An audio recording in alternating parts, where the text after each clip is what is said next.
అందరికీ నమస్కారం. నేను మీ కిరా కార్పేని. నిన్న జగన్మోహన్ రెడ్డి దారిని పోతూ గొర్రెలు కాసుకుంటున్నటువంటి గొర్రెల కాపరి దానయ్యని బైక్ మీద వెళుతూ గుద్దేసి చనిపోయినా పట్టించుకోకుండా తనను తాను రక్షించుకోవడానికి తన కొడుకు ప్లేస్ లో ఏరే వ్యక్తిని బలిదీస్తూ సీదిరి అప్పలరాజు చేసినటువంటి నాటకం డ్రామా బయటపడింది. ఇప్పుడు అతను 14 రోజులు రిమాండ్ ఖైదీగా ఉన్నాడు, సాక్ష్యాలు తారుమారు చేసినందుకు, ప్లస్ ఒక వ్యక్తి మృతి చెందడానికి కారణమైనందుకు. ఆ సీదిరి అప్పలరాజుని నిన్న జగన్మోహన్ రెడ్డి జైల్లో ములాఖత్ 2 గంటల నుంచి 3 గంటల మధ్యలో ఇచ్చారు అవకాశం. అక్కడికి వెళ్ళి పరామర్శించాలి, మాట్లాడాలి. ఎలాగో తప్పుడు మనుషుల్ని అతను పరామర్శిస్తూ ఉంటాడు, ఓదారుస్తూ ఉంటాడు, వాళ్ళతోనే మంచుకుంటూ పదవులు కూడా ఇస్తాడు. 2 గంటల నుంచి 3 గంటల మధ్యన ఖైదీగా ఉన్నటువంటి సీదిరి అప్పలరాజుని వెళ్ళి బాగోగులు, ఆయన యోగక్షేమాలు తెలుసుకోవాలి. తిన్నగా అక్కడికి వెళ్ళొచ్చు కదా, అడగొచ్చు కదా.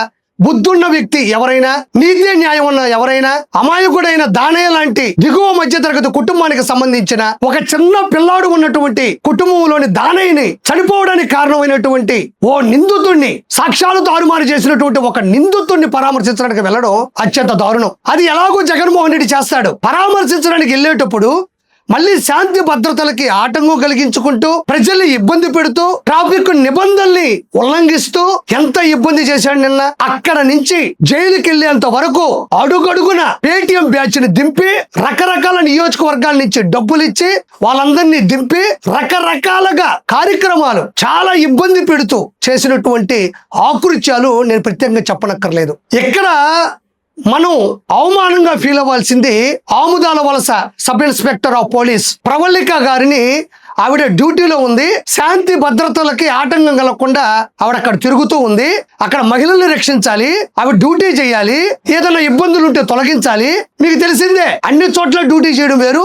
జగన్మోహన్ రెడ్డి ఓదార్పుకో పరామర్శించడానికో వచ్చినప్పుడు ఆ రౌడీలు, ఆ గూండాలు, ఆ దౌర్జన్యం చేసేవాళ్ళు, ఆ గంజాయి మొత్తులో జగన్మోహన్ రెడ్డి పోయిపించే పాత మందు మొత్తులో ఎలాంటి దౌర్భాగ్యాలు చేస్తారో ప్రత్యేకంగా చెప్పనక్కర్లేదు. వాటి మధ్యలో డ్యూటీ చేస్తున్నటువంటి ఆముదాల వలస ఎస్ఐ, ఓ మహిళా ఎస్ఐ ప్రవళిక గారు ఎంత ఇబ్బంది పడ్డారో విజువల్లో మీరు చూడండి. తొక్కేస్తూ, తోసేస్తూ, పైన చేతులేస్తూ, ర్యాగింగ్ చేస్తూ ఒక మహిళని ఇబ్బంది పెట్టడమే తప్పు అయితే, ప్రజల్ని రక్షించాల్సినటువంటి పోలీసు డ్యూటీలో ఉండేటువంటి ప్రవళిక గారిని చేసినటువంటి ఇబ్బంది పరిస్థితులు చూస్తే మహిళలకు కానీ, మహిళా పోలీస్ అధికారులకు కానీ ఈరోజు రక్షణ ఉందా ఆంధ్ర రాష్ట్రంలో? అదే కాకుండా అక్కడ మహిళా పోలీస్కి ఏం పని, మహిళలకి ఏం పని అని అవహేళన చేసేటువంటి పరిస్థితి వైఎస్ఆర్సీపీ వాళ్ళు చేస్తున్నటువంటి దుర్మార్గమైనటువంటి కామెంట్లు. పోలీసులు రకరకాలుగా ఉంటారు. Constable, head constable, SI, SP, DSP, DGP, DIG, IG, రకరకాల పోలీసులు వాళ్ళ నిర్వహణ బాధ్యతలు నిర్వహిస్తూ ఉంటారు. అలాంటి క్రమంలోనే మహిళా విభాగానికి సంబంధించినటువంటి ఎస్ఐలు ఉంటారు, డిఎస్పీలు ఉంటారు, సిఐలు ఉంటారు. వాళ్ళు కూడా మగాళ్ళకి సమానమైనటువంటి బాధ్యతలు నిర్వర్తిస్తూ ఉన్నారు ఈ రోజు రాజ్యాంగబద్ధంగా. అందులో భాగంగానే ప్రవళిక గారు ఆవిడ డ్యూటీ చేస్తూ ఉంటే ఆవిడ ఎందుకు డ్యూటీ చేయాలా? అక్కడ ఆవిడకేం పని? మరి అక్కడికి వస్తే మేము చేయమా అన్నట్టు కామెంట్లు చేస్తే ఖచ్చితంగా కూడా చట్టం అనేది ఎవరికి చుట్టం కాదు. చట్టం తరపున తను చేసుకుంటూ వెళ్తుంది.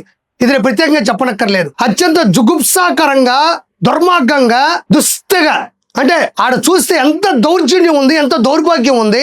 మహిళ అనే గౌరవం లేకుండా అధికారి ఒక ఎస్ఐని ఆట పట్టించిన తీరు, అడ్డు అదుపు లేకుండా ప్రవర్తించిన తీరు చాలా ఈ రోజు అందరూ కూడా తలదించుకునేటువంటి పరిస్థితి. 2 గంటల నుంచి 3 గంటల మధ్యన ములాఖత్తులు వెళ్ళాలి అంటే ఇక్కడ అతను చేసినటువంటి డ్రామా. మరి 16 నెలలు జైల్లో ఉండే వ్యక్తికి ఏ సమయంలో వెళ్ళి కలవాలి, ఏ సమయంలో బయలుదేరితే అక్కడికి వెళ్తాం? మరి సీదిరి అప్పలరాజు నీకంత ఆత్మీయుడు అయినప్పుడు మరి నువ్వు త్వరగా వెళ్ళాలి కదా, చెప్పా పెట్టుకుని వెళ్ళిపోవచ్చు కదా, రూట్ మ్యాప్ని మార్చుకోవచ్చు కదా. అంటే ఈడ 2 కార్యక్రమాలు మొదలెట్టాడు.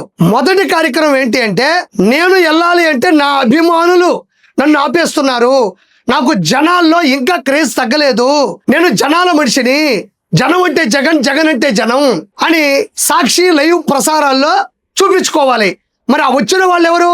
జగన్మోహన్ రెడ్డి డబ్బులు ఇస్తే వచ్చినటువంటి పేటీఎం బ్యాచ్.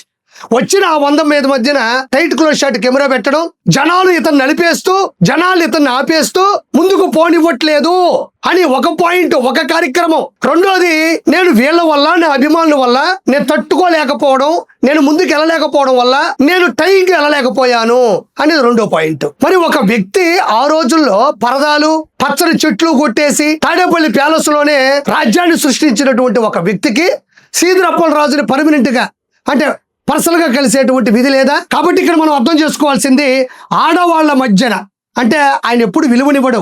మరి ఈ రోజు సీదిరప్పలరాజుని పరామర్శించడానికి వెళ్తున్నాడు.